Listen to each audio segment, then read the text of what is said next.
Bonjour à tous, c'est Nicolas, j'espère que vous allez bien. Bienvenue pour ce nouvel épisode de Au coin du feu. Et aujourd'hui, on va aborder le sujet de Lao Tse à travers le Tao Te Ching. Mais avant que je vous fasse la lecture de cet ouvrage, on va piocher un petit peu les informations dans le livre La cosmogonie du Rancia pour mieux comprendre quel a été le rôle de Lao Tse et pourquoi il y a eu cette mission et qui était-il. Alors très clairement, à travers l'ouvrage du livre du Rancia, j'ai trouvé une information comme quoi son œuvre était clairement en lien avec les Melchizedek. Donc comprenez bien quand vous lisez le Tao Te Ching, après, il y a eu des traductions, il faut voir si ça a été bien traduit, mais d'une certaine façon, on est en lien avec quand même une sagesse qui est arrivée à un moment particulier. Donc là, je vous fais la lecture, qui va pas durer longtemps, hein, je précise pour le livre du Rancia. Page 1033, chapitre 6, Lao Tse et Confucius. Cette lecture va pas durer très longtemps, et ensuite on aborde le Tao Te Ching et la lecture de ses préceptes. Là, c'est une petite introduction pour qu'on comprenne mieux, avec profondeur, d'où viennent ces enseignements, de quelles sources, et aussi pourquoi ça a été transmis. Alors, je commence. Ah, ça sonne. Lao Tse et Confucius. Environ 600 ans avant l'arrivée de Michael, en fait c'est Michael de Nébadon qui a joué le rôle de Jésus de Nazareth, hein. Donc Michael de Nébadon, pour ceux qui connaissent le livre du Rancia ou qui ne connaissent pas, c'est le créateur de cet univers local dans lequel se trouve le système de Satania, dans lequel il y a eu la rébellion luciférienne, et aussi, eh bien, notre planète Urantia se trouve dans le système de Satania qui lui-même est dans l'univers local de Nébadon est administré et a été créé par Michael de Nébadon et l'esprit infini de cet univers. Voilà pour la petite parenthèse, hein. Je sais que certaines notions dans le livre du Rancia, ça peut être un peu compliqué, surtout si on débute, hein, mais avec le temps et quelques explications, c'est plus simple. Allez, c'est parti. Donc, je reprends la lecture, hein, c'était la première ligne. Environ 600 ans avant l'arrivée de Michael, Melchizedek, alors désincarné depuis longtemps, eut l'impression que la pureté de son enseignement sur la terre était indûment mise en péril par résorption générale dans les croyances plus anciennes du Rancien. Sachant que Melchizedek s'était incarné comme le sage de Salem, et il y a tout un chapitre qui parle justement de son œuvre et de l'impact que cela a eu, notamment auprès d'Abraham.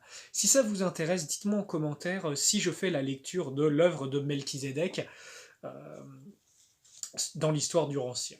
Voilà. Mettez-le moi en commentaire, comme ça je le verrai, et je vous préparerai une jolie vidéo en fonction. Il apparut pour un temps que sa mission comme précurseur de Michael risquait d'échouer. Alors, au VIe siècle avant Jésus-Christ, par une coordination exceptionnelle de facteurs spirituels dont tous ne sont pas compris, même par les superviseurs planétaires, Urantia assista à une présentation fort inhabituelle de la vérité religieuse sous des formes multiples. Par le truchement de divers éducateurs humains, l'évangile de Salem fut reformulé et revivifié. Il subsista ensuite en grande partie tel qu'il fut alors présenté jusqu'à l'époque des présents écrits. Ce siècle exceptionnel de progrès spirituel fut caractérisé par l'apparition de grands instructeurs religieux, moraux et philosophiques dans tout le monde civilisé. En Chine, les deux maîtres les plus remarquables furent Lao Tse et Confucius.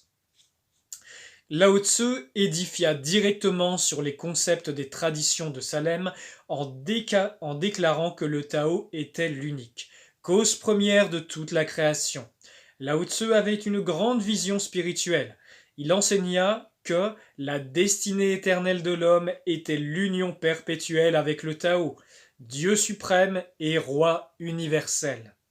Il discernait profondément la cause ultime, car il l'écrivit: l'unité naît du Tao absolu, issue de cette unité apparaît la dualité cosmique, puis, issue de cette dualité, la Trinité jaillit à l'existence, et la Trinité est la source primordiale de toute réalité. Toute la réalité est toujours en équilibre entre les potentiels et les actuels du cosmos, et ceux-ci sont éternellement harmonisés par l'esprit de divinité. Alors on verra quand on lira le Tao Te Ching si on retrouve ces notions, hein, si ça a été bien traduit et s'il manque pas des morceaux. Lao Tzu fut aussi l'un des premiers à présenter la doctrine consistant à rendre le bien pour le mal. La bonté engendre la bonté, mais pour quiconque est vraiment bon, le mal engendre aussi la bonté. Il enseigna le retour de la créature au créateur et décrivit la vie comme l'émergence d'une personnalité issue des potentiels cosmiques, tandis que la mort ressemblait à un retour au foyer de cette personnalité créée. Son concept de la foi véritable était inhabituel, et lui aussi l'assimilait à l'attitude d'un petit enfant. C'est intéressant, on retrouve l'enseignement christique. Sa compréhension du dessein éternel de Dieu était claire, car il dit: la déité absolue ne fait pas d'efforts, mais elle est toujours victorieuse. Elle ne contraint pas les hommes, mais se tient toujours prête à répondre à leurs désirs sincères. La volonté de Dieu est éternellement patiente et son expression est inévitable dans l'éternité. Exprimant la vérité qui est la plus béni de donner et de recevoir, Lao Tzu dit aussi en parlant du véritable religionniste: l'homme bon ne cherche pas à garder la vérité pour lui-même, mais plutôt à effuser les richesses sur les semblables, car telle est la réalisation de la vérité. La volonté du Dieu absolu est toujours bénéfique et jamais destructrice. Le dessein du véritable croyant est toujours d'agir, mais jamais de contraindre. Lao enseigna la non-résistance et la distinction entre l'action et la contrainte, mais ces notions se déformèrent et devint plus tard la croyance qu'il ne faut rien voir, rien faire, rien penser. Ça a été sacrément déformé. Mais Lao ne professa jamais une telle erreur. Quoique sa présentation de la non-résistance fût un facteur pour développer la prédiction des peuples chinois pour la paix. Mais le taoïsme populaire du XXe siècle d'Urantia n'a plus grand-chose en commun avec les sentiments sublimes et les conceptions cosmiques du vieux philosophe qui enseignant la vérité telle qu'il la percevait. C'est-à-dire que la foi dans le Dieu absolu est la source de l'énergie divine qui recréera le monde et par laquelle l'homme s'élèvera à l'union spirituelle avec le Tao. La déité éternelle est le créateur absolu des univers. Voilà, j'arrête la lecture parce qu'après on parle sur Confucius,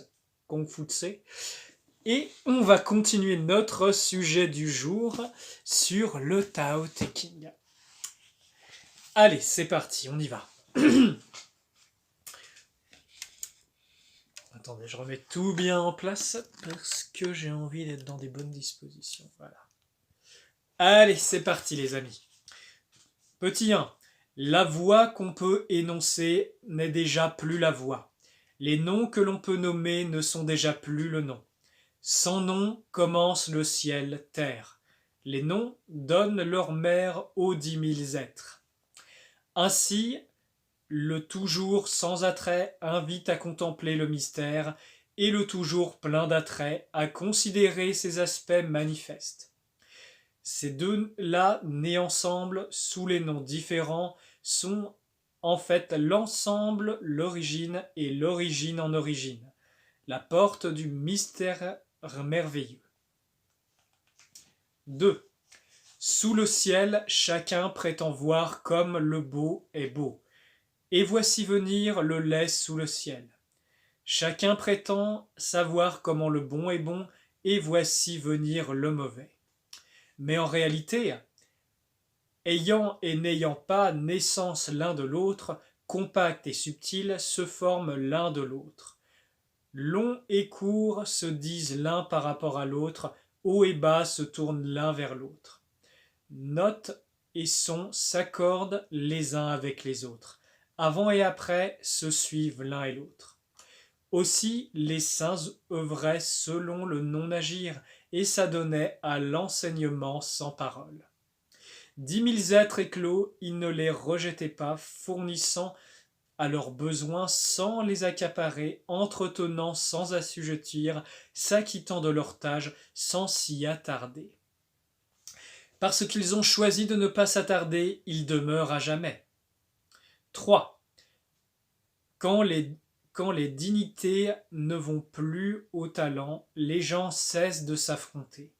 Quand les objets rares ne sont plus appréciés, les gens cessent de dérober.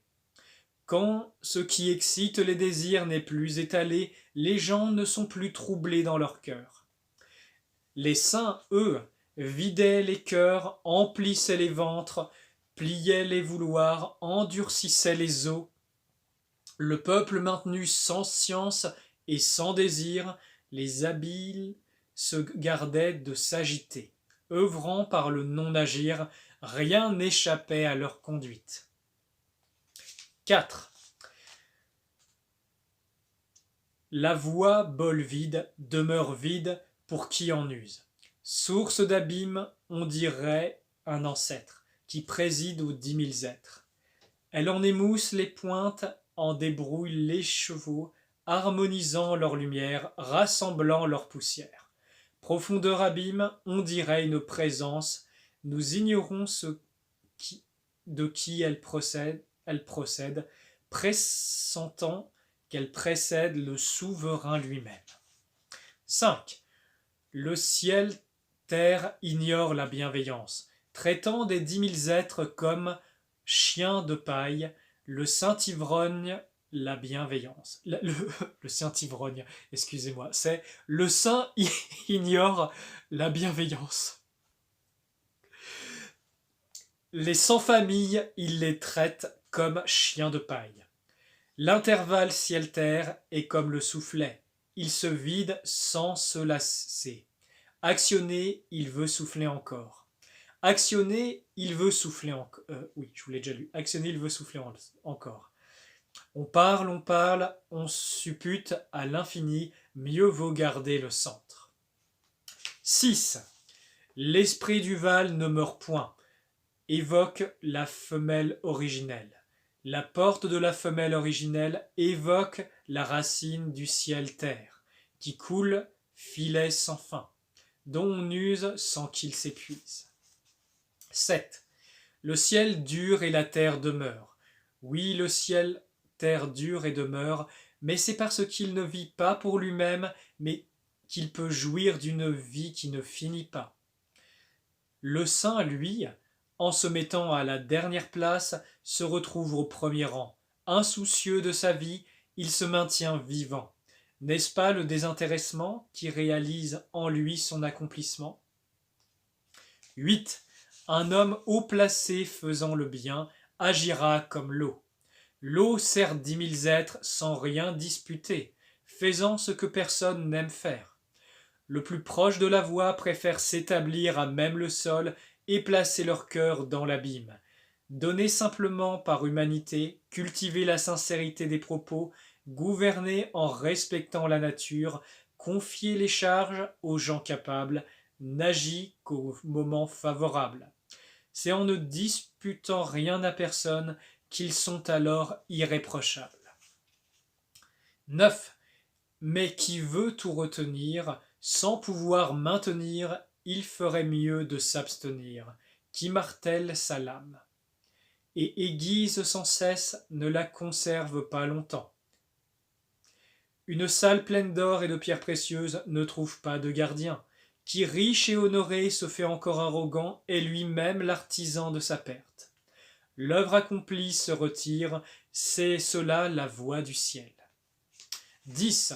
Vos âmes spirituelles et charnelles s'embrassant dans l'unité, saurez-vous empêcher leur séparation concernant vos souffles, atteignant au souple, saurez-vous produire l'enfant son, pur de toute souillure, contemplant l'originel, assurez-vous y voir les êtres comme ils sont, épargnant votre peuple, en conduisant l'État, saurez-vous le garder éloigné du savoir devant la porte du ciel, qui s'ouvre et se referme.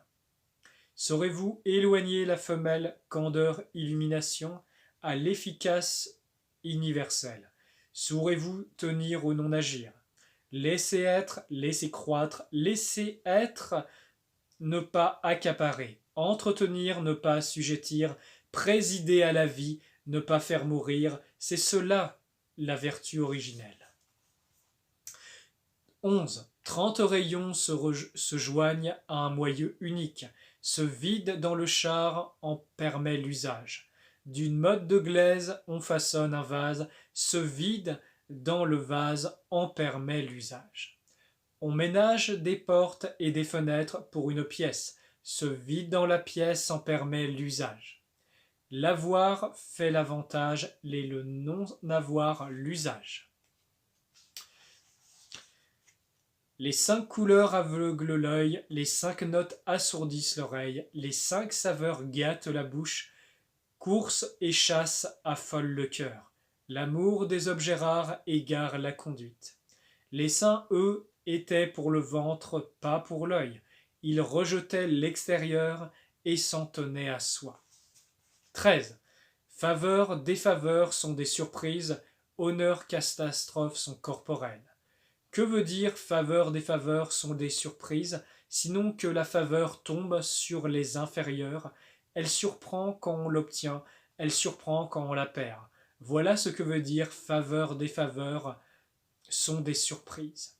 Que veut dire honneur, catastrophe sont corporelles, sinon que la catastrophe atteint en nous le corps, hors de ce corps. Quelle catastrophe pourrait nous atteindre? Ainsi, à qui estime l'empire au prix de son corps, on peut remettre l'empire. À qui épargne l'empire comme son propre corps, on peut confier l'empire. 14. On regarde mais sans voir, on l'appelle invisible. On écoute sans entendre, on l'appelle inaudible. On cherche à le toucher, on l'appelle impalpable.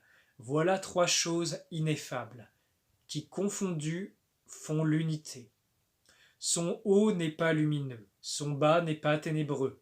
Cela serpente indéfiniment, indistinctement, jusqu'au retour aux 100 choses. On le dira, forme de ce qui n'a pas de forme, image de ce qui n'est pas chose, on le dira obscure clarté. Allant à sa rencontre, on ne voit pas sa tête, marchant à sa suite, on ne voit pas son train. Cependant, qui aura dans la main la voie antique, pourra conduire le présent.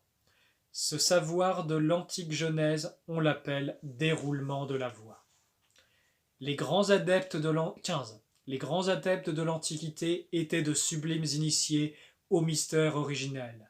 Ces hommes impossibles de le comprendre, contentons-nous d'en évoquer la manière. Hésitant comme qui en hiver passe au gué d'une rivière, et craintif qui de 4 côtés flaire le danger, circonspect comme il sied de l'être à un invité, mais prêt à changer comme la glace qui va fondre, honnête comme un bois pas encore dégrossi, et couvert comme l'entrée d'une vallée, indiscernable comme les eaux mêlées. Mais eux savaient mieux que personne que par leur quiétude faire passer lentement ce qui est mêlé à la clarté, mieux que personne ce qui est en repos, ils savaient par une endurance active l'amener à la vitalité. Observant de la voix, il ne s'emplissait pas de désir. Ainsi, n'étant jamais empli, pouvait-il flétrir et échapper au renouveau. 16. Parvenu à l'extrême du vide, fermement ancré dans la quiétude, tandis que 10 000 êtres d'un seul élan éclosent, nous contemplons le retour. Les êtres prospèrent à l'envie, mais chacun fait retour à sa racine. Revenir à sa racine, c'est la quiétude, c'est accomplir son destin. Accomplir son destin, c'est cela le constant. Atteindre le constant, c'est l'illumination. Ne pas le connaître, c'est courir follement au désastre. Atteindre le constant donne accès à l'infini, par l'infini à l'universel, par l'universel au pouvoir royal, par la royauté au ciel et par le ciel à la voie à la vie qui demeure. Et la fin de votre vie ne sera pas la destruction. 17. Dans la haute antiquité, les souverains, à peine leurs sujets s'avissaient-ils de leur existence, puis on se mit à chérir et à flagorner. après quoi à trembler et à maudire. Où manque la sincérité, manque la fidélité. Achille se faisait lointain et avare de paroles, les travaux s'exécutaient, les affaires suivaient leur cours, et le peuple des 100 familles s'écriait: nous faisons tout par nous-mêmes. 18. Mais la grande voix périclita. Alors régénèrent bienveillance et justice, intelligence et savoir-faire apparurent, ce fut la grande hypocrisie. Les 6 relations se désaccordèrent, on ne vit plus que piété filiale et amour paternel. Les pays connurent l'anarchie, ce fut le temps des ministres fidèles. 19. Rompez donc avec la sagesse, renvoyez le savoir-faire, le peuple s'emporta 100 fois mieux. Rompez avec la bienveillance, renvoyez la justice, le peuple retrouvera piété filiale et amour paternel. Rompez avec l'habileté, renoncez au profit, voleurs et brigands ne se manifesteront plus. Voilà 3 points difficiles à exprimer. Ils se rattachent au précepte: regarde le simple, embrassez le brut, soyez désintéressés, soyez sans désir. 20. Rompez avec l'étude, vivez sans souci. Wei n'est pas à montrer la différence. Le bien n'est pas le mal. Montrer comment craindre est le sentiment normal du peuple. En tant qu'autres questions qui ne veulent rien dire. Les gens sont tous hilars, comme ils festoyaient au sacrifice du bœuf, comme s'ils montraient au belvédère du printemps. Et moi, je me tiens là, l'esprit vacant, comme le nouveau-né encore sans expression, laissé dans mon coin, n'ayant où aller. Les gens ont tous le superflu, et moi je suis tout démuni. J'ai tous les traits de l'idiot, je suis l'abruti, le parfait abruti. Les autres sont resplendissants, et moi je suis crépusculaire. Les autres s'affairent fébrilement, et moi je traîne mon oisiveté, abandonné au mouvement de la mer, tourbillonnant au gré du vent. Les gens savent ce qu'ils veulent, je préfère être un imbécile heureux. Moi qui ne suis pas comme eux, moi qui ai choisi de téter ma mère. 21. Vaste vertu à contenance, d'une suivante de la voix.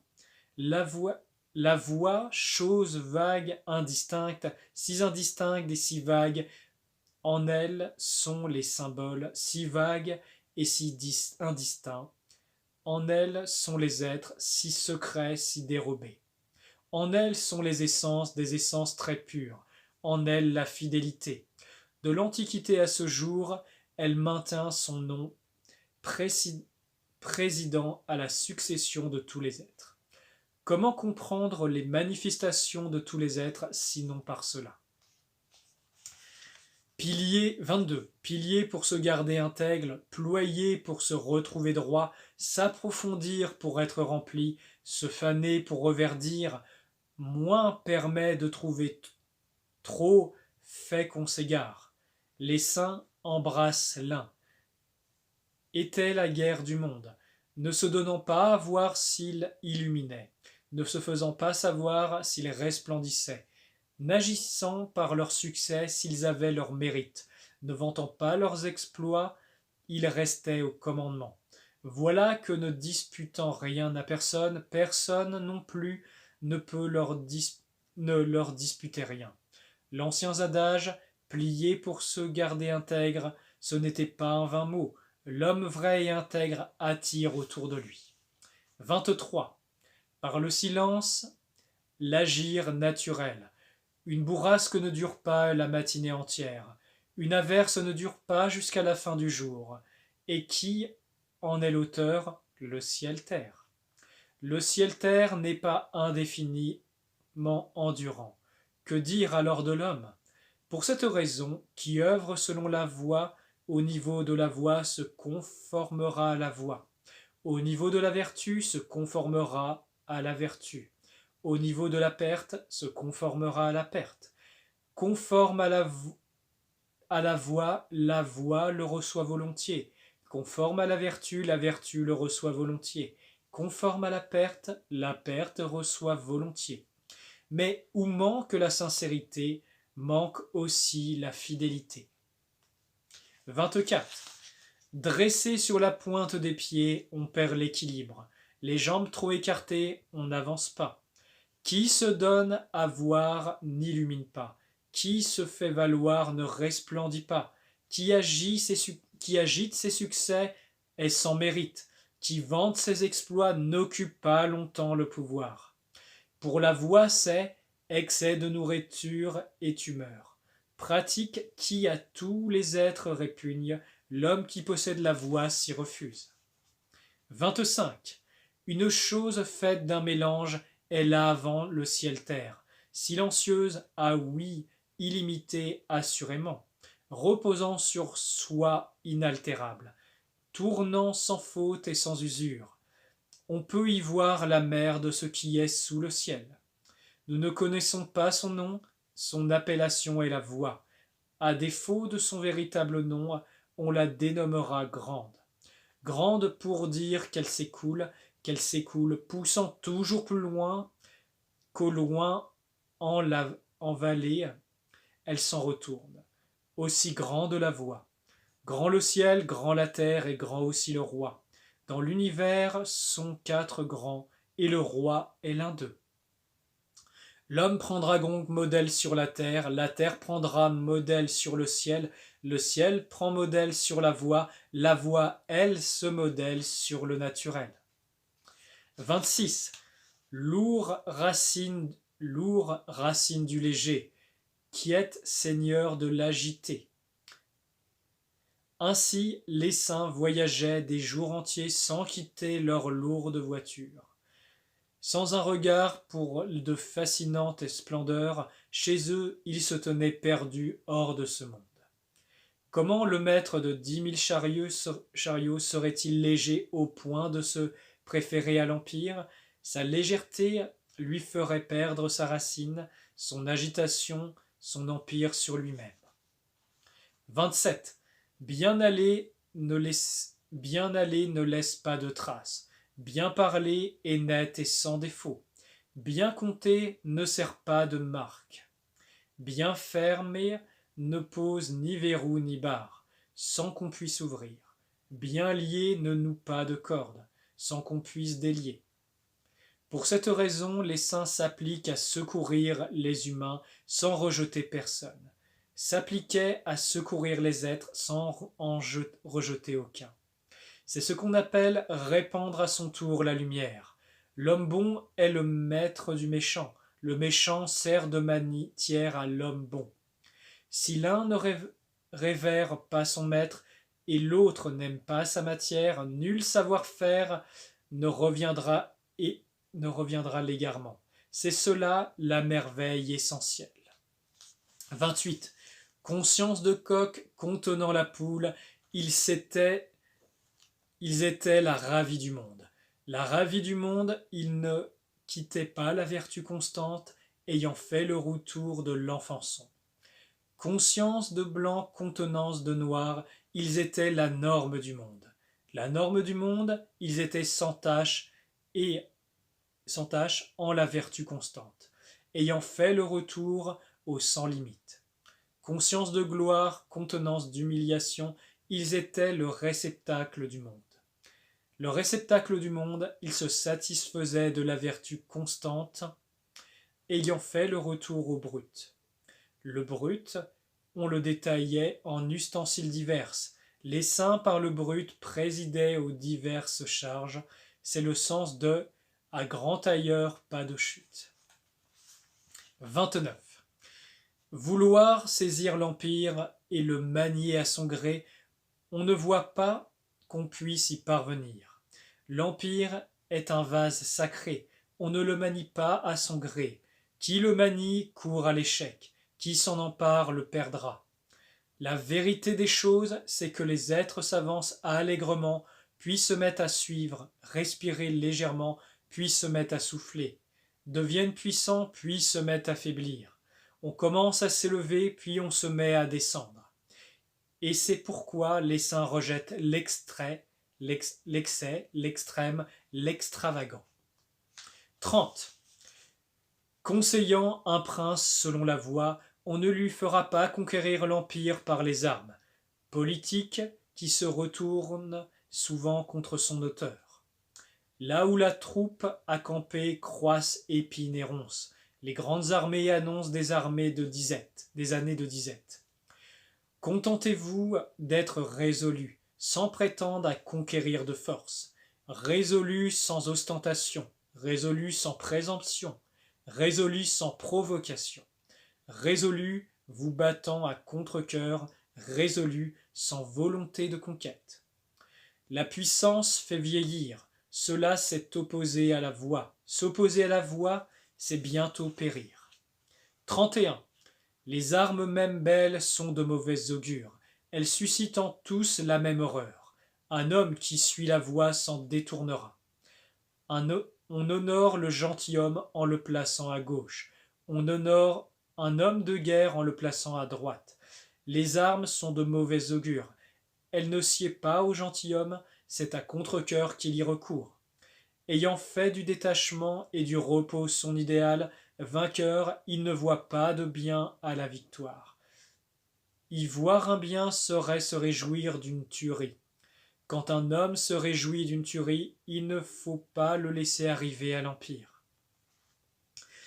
Dans les cérémonies de fête, à gauche est l'honorable. Dans les cérémonies de deuil, la droite est honorable. Un commandant second occupe la gauche, un commandant en chef occupera la droite. La préséance est donc celle du deuil. Des hommes ont été tués en grand nombre. On les pleure dans le deuil et l'affliction. Le cérémonial de la victoire est donc celui du deuil. 32. La voix.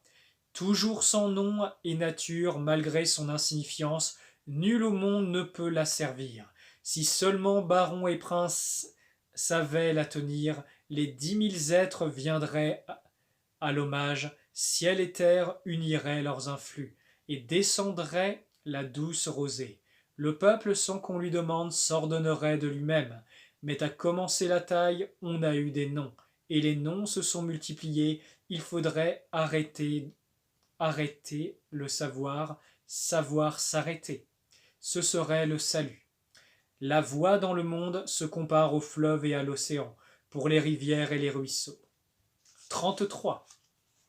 Connaître autrui est un savoir-faire, se connaître soi, c'est l'illumination. Emporter sur autrui est la force, emporter sur soi, c'est la puissance. Se contenter de peu c'est la richesse, agir puissamment, c'est accomplir. Conserver ses moyens, c'est endurer, mourir sans périr, c'est la longévité. La grande voie, c'est l'inondation. Droite ou gauche, peu lui importe. Les 10 000 êtres se déplacent pour vivre, elle ne se refuse pas, elle fait voir. Elle veille, nourrit les 10 000 êtres, elle ne se comporte pas en maître constante, sans attrait. On peut la dire infime, les 10 000 êtres lui reviennent, on ne se comporte pas en maître. On peut la dire grande, finalement, on ne se faisait pas grand, elle peut réaliser sa grandeur. 35. Qui quitte le grand symbole fait accourir les êtres sous le ciel. Ils accourent et n'éprouvent aucun mal. Ils trouvent la sécurité d'une paix immense. Musique et mets choisis arrêtent en chemin un quelconque passant. Mais la voix qui sort d'une bouche humaine, comme elle paraît fade et sans goût. On a beau regarder, elle n'offre pas à voir. On a beau écouter, elle n'offre pas à entendre. Oui, mais qui en use, elle s'offre inépuisable. Pour resserrer, amener à s'étendre, pour affaiblir, amener à se fortifier, pour détruire, amener à se déployer, pour dépouiller, amener à s'enrichir. Cela, on l'appelle illumination et insaisissable. Souple et faible triomphe de dur et de fort. Le poisson ne doit pas quitter l'eau profonde, les armes d'un pays doivent demeurer secrètes. 37. La voix constante est sans agir, et rien pourtant qui ne soit fait. Si seulement baron et roi savaient s'y tenir, les 10 000 êtres assumeraient la vie, ils vivraient, s'agitant en proie au désir, mais nous avons pour les assagir. Le brut sans nom qui amène au sans-désir, le sans-désir à la tranquillité, et le monde entier entre de lui-même dans le repos. 38. La vertu supérieure ignore la vertu. Pour autant la vertu est prospère. La vertu inférieure ne manque pas de vertu, pour autant la vertu disparaît. La vertu supérieure est sans agir et sans but. La vertu inférieure agit et poursuit ses fins. La bienveillance supérieure agit mais sans but. La justice supérieure agit et poursuit ses fins. Un bel usage entre en action. À défaut de réponse, on retrousse ses manches et on l'impose. Ainsi la voie perdue, on eut la vertu. La vertu perdue, la bienveillance. La bienveillance perdue, la justice perdue, le bel usage. Bel usage et insincérité et non, bel usage et sincérité, fidélité en surface, et l'instigateur du désordre. On calcule, on prévoit son fleur de la voie, on commence et commencement de la sottise. L'homme de caractère choisit la substance et ne se fie pas à ce qui est superficiel. Il est pour le fruit, ne se fie pas à la fleur. Il rejetait l'extérieur et s'en tenait à soi. 39. Dès le temps ancien, possède l'un. Le ciel par sa clarté, la terre par sa tranquillité, les esprits par leur pouvoir merveilleux, les vallées par l'abondance de leur plénitude, les 10 000 êtres par leur vitalité. Barons et rois en étant la noblesse du monde, là est leur perfection. Sainte clarté, le ciel s'effondrait. Sans clarté, le ciel s'effondrerait. Sans tranquillité, la terre éclaterait. Sans pouvoir merveilleux, les esprits s'épuiseraient. Sans abondance de plénitude, les vallées s'assécheraient. Sans vitalité, les 10 000 êtres s'éteindraient. Sans noblesse, barons et rois trébucheraient. L'humilité est la racine de la noblesse, l'abaissement est le fondement de l'élévation. Sur quoi barons et rois se donnent ces titres, l'orphelin, l'abandonné, le malheureux. N'est-ce pas adopter l'humilité comme racine assurément? L'honneur sur honneur ne rend pas honorable. Il ne faut pas vouloir scintiller comme jade, non plus qui résonne comme la pierre musicale. 40. Retournement, mouvement de la voix, faiblesse, son usage. Les 10 000 êtres du monde sont le produit de ce qui a, mais ce qui a est le produit de ce qui n'a pas. 41. L'homme supérieur initié de la voix, la pratique de tout son cœur, l'homme ordinaire instruit de la voix, en prend et en laisse. L'homme inférieur, informé de la voix, éclate de rire. Sans ce rieur, la voix ne serait pas la voix. Sur quoi l'adage déclare, la voie lumineuse paraît obscure, la voie de progrès paraît rétrograde, la voie immense paraît si resserrée. La vertu supérieure paraît encaissée, l'éclatante candeur paraît souillée, la vertu si généreuse paraît indigente, la vertu établie paraît furtive, la substance pure paraît troublée, le grand carré n'a pas d'angle, le grand vase tarde à s'achever, la grande musique n'a pas de sonorité, le grand symbole ignore les figures. Mais la voix retirée et sans nom est celle qui aide et qui achève. 42. La voix donne vie en un donne vie en deux donne vie en trois donne vie aux 10 000 êtres, les 10 000 êtres adossés au yin, embrassant le yang. Les souffles qui s'y ruent composent en harmonie. On n'aime pas les appellations, l'orphelin abandonné, le malheureux. Roi et duc se les approprient pourtant.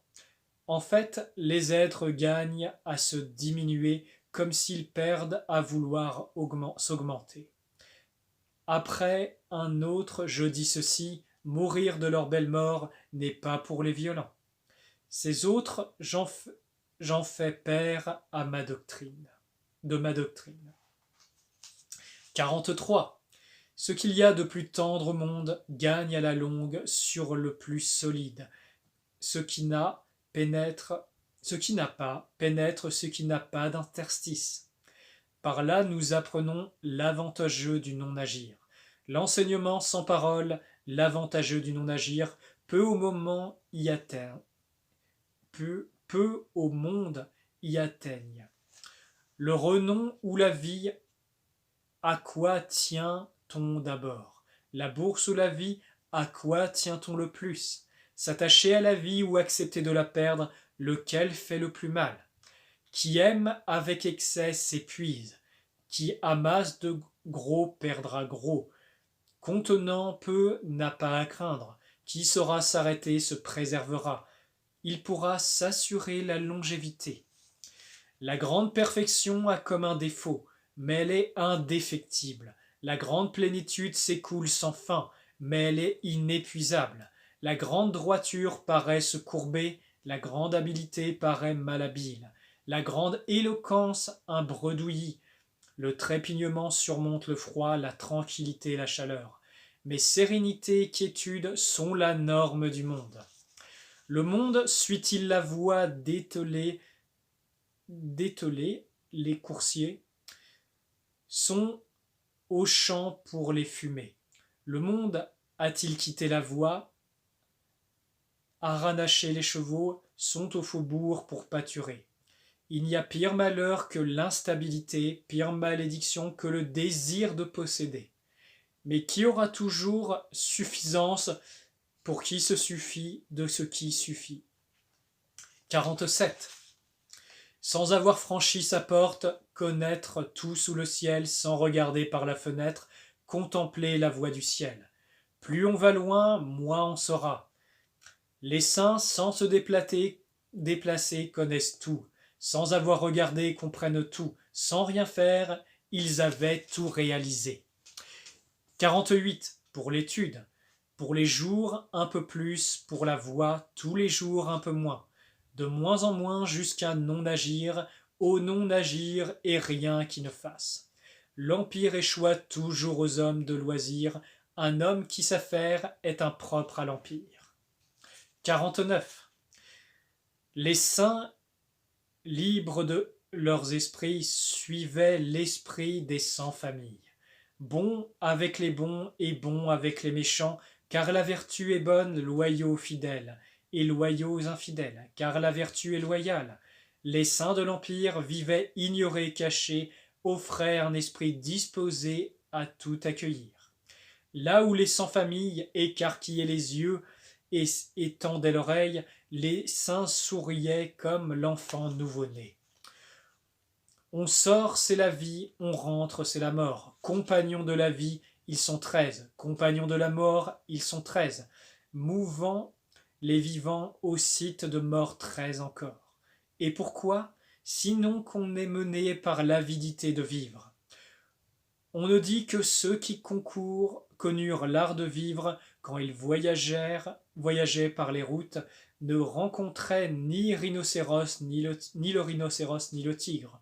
Quand ils étaient à l'armée, ne portaient ni armes ni cuirasses. Le rhinocéros n'aurait pas eu où planter sa corne, le tigre n'aurait pas eu où jeter sa griffe, l'arme où placer sa lame. Et pourquoi, sinon, qu'il n'offrait pas de prise à la mort? 51. Produit par la voix, nourri par la vertu, figuré par l'espèce, achevé par l'entour, les 10 000 êtres. Et pas un qui ne révèle la voix, qui ne vénère la vertu, nul n'en donne l'ordre, c'est l'ordre naturel. Ainsi la voix produit, la vertu nourrit. Elle fait croître et elle nourrit, elle abrite et elle soigne. Elle soutient et couve de ses ailes.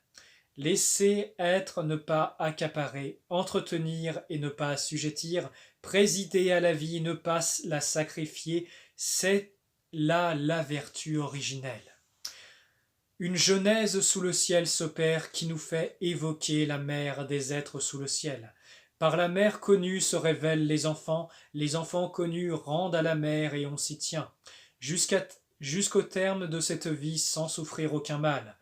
Bouchez les orifices, fermez les portes, au terme de vos jours, vous ne serez pas épuisés. Ouvrez les orifices, noyez-vous aux affaires, à votre dernier jour, vous serez sans recours. Concentrer le regard sur l'infini, c'est cela l'illumination. S'attacher à ce qui est tendre, c'est là la force. Se servir de ces lumières et revenir à l'illumination. Sans s'exposer soi-même au danger, voilà la pratique du constant. 53. Seulement une lueur de connaissance me serait-elle donnée, que je m'avancerais sur la grande voie, craignant rien tant que d'en dévier. Grande voie immensément étendue, à laquelle on préfère les sentiers tortueux.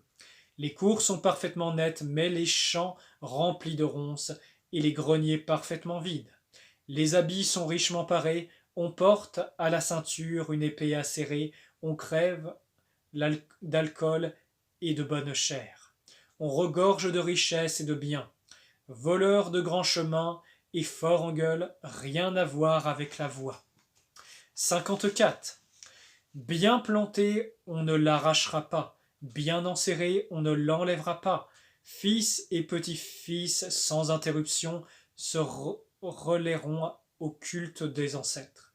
Cultiver en soi-même, la vertu rend authentique. Cultiver dans la famille, la vertu donne l'abondance. Cultiver dans le canton, la vertu élève à la présidence. Cultiver dans le pays, la vertu apporte la prospérité. Cultiver dans l'empire, la vertu atteint l'universel. Une vertu individuelle pour soi-même, familiale pour une famille, cantonale pour un canton, nationale pour un pays, impériale pour l'empire. Et comment savoir ce qui est de l'empire, sinon par cela? 55.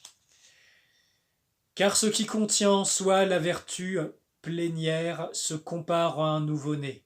L'insecte, le reptile ne le pique pas, les fauves prédateurs ne l'emportent pas, les oiseaux rapaces ne l'enlèvent pas. Malgré la faiblesse des os et des muscles sans force, sa main serre avec puissance. Ignorant l'humain, l'union du mâle et de la femelle, son énergie sexuelle excitée se contient. Ses essences sont à leur compte. Criant tout le jour, sans s'enrouer, son harmonie des souffles est à son comble.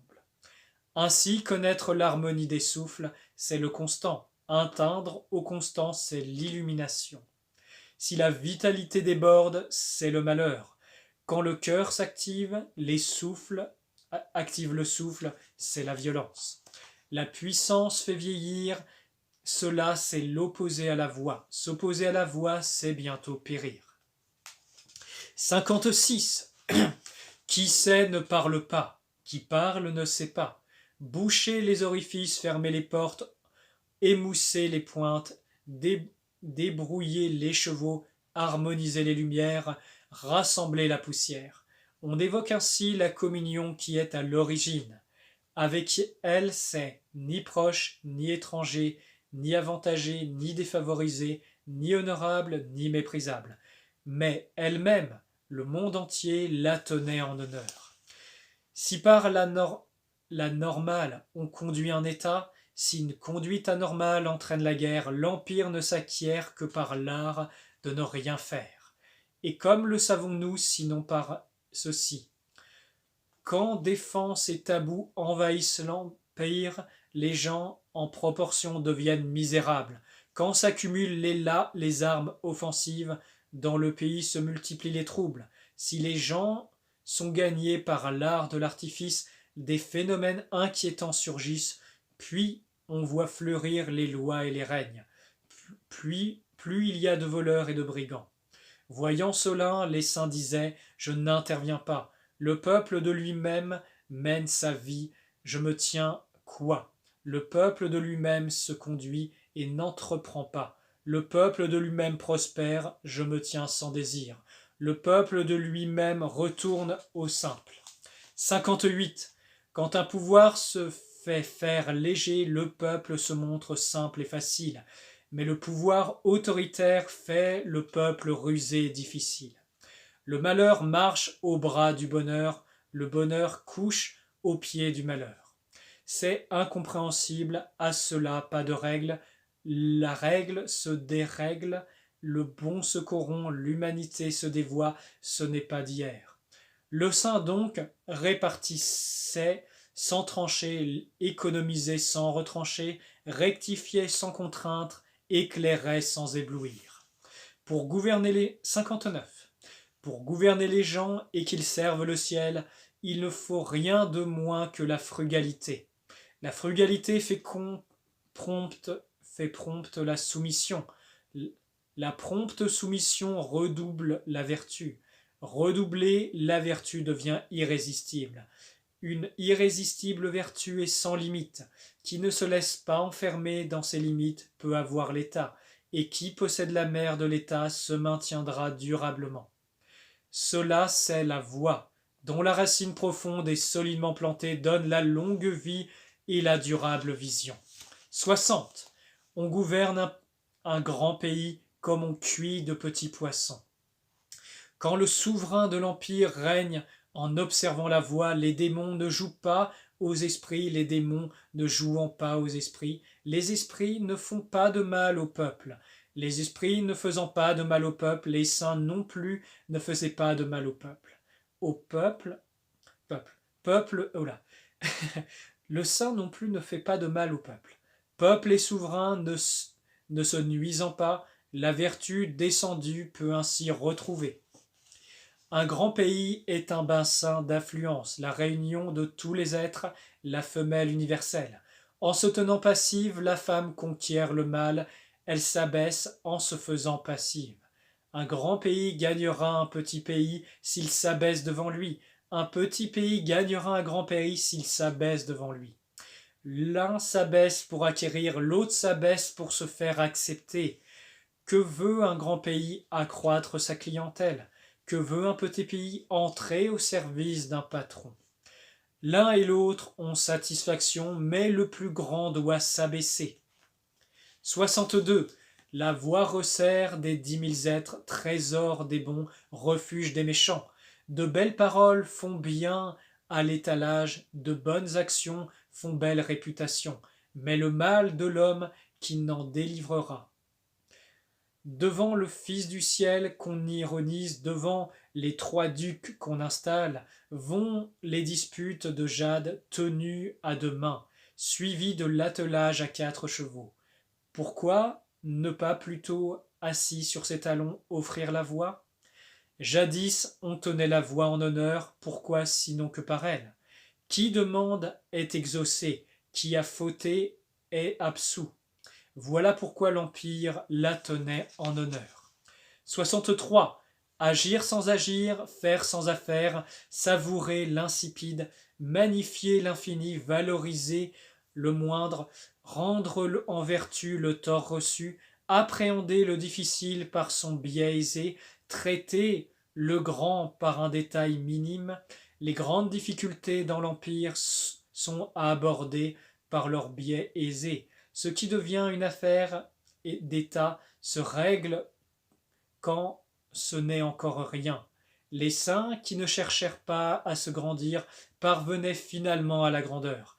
Qui légèrement promet trouver peu de crédit. Qui trouve tout aisé n'aura que des ennuis. Les saints, alors qu'ils rencontraient des difficultés, parvenaient à être sans ennui. 64. Ce qui est sans repos est aisément tenu. Ce qui est latent est aisé à prévenir. Ce qui est frêle est aisé et rompt. Ce qui est ténu se dissipe aisément. Agissez sur ce qui n'est pas encore, gouvernez en obviant au désordre. L'arbre qu'on enserre de 2 bras vient d'une imperceptible pousse. La tour aux 9 étages monte d'un simple tertre. Le voyage de 1000 lits débute au premier pas.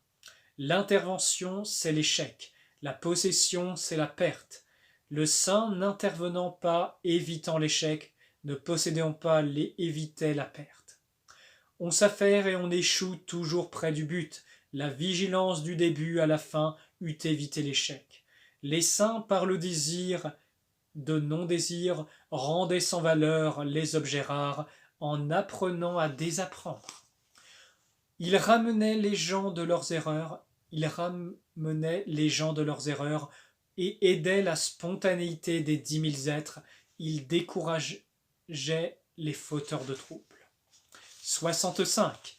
Les grands taoïstes de l'Antiquité ne cherchaient pas à éclairer le peuple, mais à rendre simple en esprit. Un peuple est difficile à conduire s'il compte trop de gens habiles. Qui gouverne un pays en usant d'hommes habiles multiplie dans ce pays les malfaiteurs. Qui gouverne un pays sans appeler les gens habiles multiplie dans ce pays les bonheurs. Tenir cette double vérité, c'est la norme. S'en tenir constamment à cette norme, voilà la vertu originelle. À la vertu de l'origine, comme elle va profond et comme elle s'en va loin, comme elle va jusqu'au retournement des êtres et les rend finalement à la grande obéissance. 66. Voilà. 66. Le fleuve et l'océan sont rois des 100 rivières parce qu'ils affectionnent les bas-fonds. Ainsi peuvent-ils être rois des 100 rivières.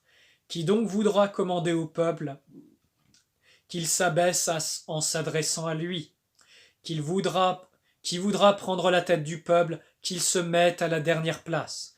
Ainsi, les saints occupaient le fait sans peser sur le peuple. Ils occupaient le premier rang sans faire de tort au peuple. Tout alors les secondaient joyeusement sans rechigner. Voilà qu'en ne disputant rien à personne, personne non plus ne leur disputait rien. 67. Tous, sous le ciel, déclarent ma voix grande, mais quasiment bonne à rien. Et oui, grande et quasiment bonne à rien. Aurait-elle quelque chose pour elle, elle ne serait bientôt plus rien. Mais j'ai un triple trésor que je garde jalousement. 1. La compassion. 2. La frugalité. 3. Le refus d'être le premier.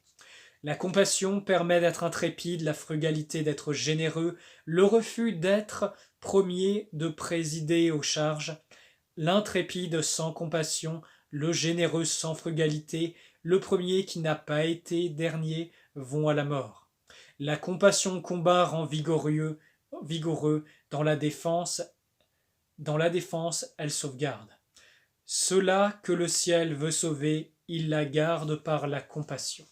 68. Un vrai chef ne paraît pas martial, qui sait se battre ne s'emporte pas, qui saura vaincre évitera d'affronter, qui saura manier les hommes s'abaissera. La voilà, la vertu qui ne se dispute pas, l'art de se servir des hommes et l'union au fait du ciel antique. 69. D'un stratège, je n'ose m'avancer en maître, je me tiens plutôt comme l'invité. Je n'ose avancer d'un pouce, je recule plutôt d'un pied. Pour dire, progresser sans exécuter de marche, retrousser ses manches sans montrer le bras, frapper sans affronter, prendre sans coup, férir. Rien de pire que le mépris de l'adversaire. Qui méprise l'adversaire perdra son trésor. Si l'on en vient à l'affrontant armé, celui dont le cœur se serre l'emportera. 70. Mes paroles si faciles à comprendre, si faciles à mettre en pratique, personne ne les comprend, personne ne les pratique. Ses parents l'ont un ancêtre, cette pratique a un seigneur. On ignore l'un comme l'autre, alors moi aussi on m'ignore. Si peu me connaissent, qui me suivent, en devient inestimable. C'est ainsi que les saints vêtus de grosses toiles cachaient en eux un jade. 71. Connaissant l'inanité de la connaissance, on est parfait. L'ignorant, on souffre d'un mal. Mais qui atteint souffre d'être atteint, cesse d'être atteint. Les saints cessent d'être atteints parce qu'ils souffraient d'en être atteints. 72. Si le peuple ne craint pas votre pouvoir, c'est qu'un pouvoir plus redoutable s'approche. Ne troublez pas leur foyer, ne pillez pas leur subsistance, ne soyez pas lassants. Ils ne se lasseront pas de tous. Les saints s'occupaient de se connaître, pas à se faire remarquer, s'occupaient à s'économiser, pas à se faire apprécier. Ils rejetaient l'extérieur et s'en tenaient à soi. 73. Brave et même téméraire périt, brave et pas téméraire survit. Deux attitudes, l'une avantage et l'autre nuit. Les aversions du ciel, qui donc les comprendra? Les saints eux-mêmes souffraient ces difficultés. La voix du ciel vint sans s'affronter, on lui obéit sans qu'elle ait à parler. On vient à elle sans qu'elle ait convoqué, sans effort, elle dispose tout avec sagesse.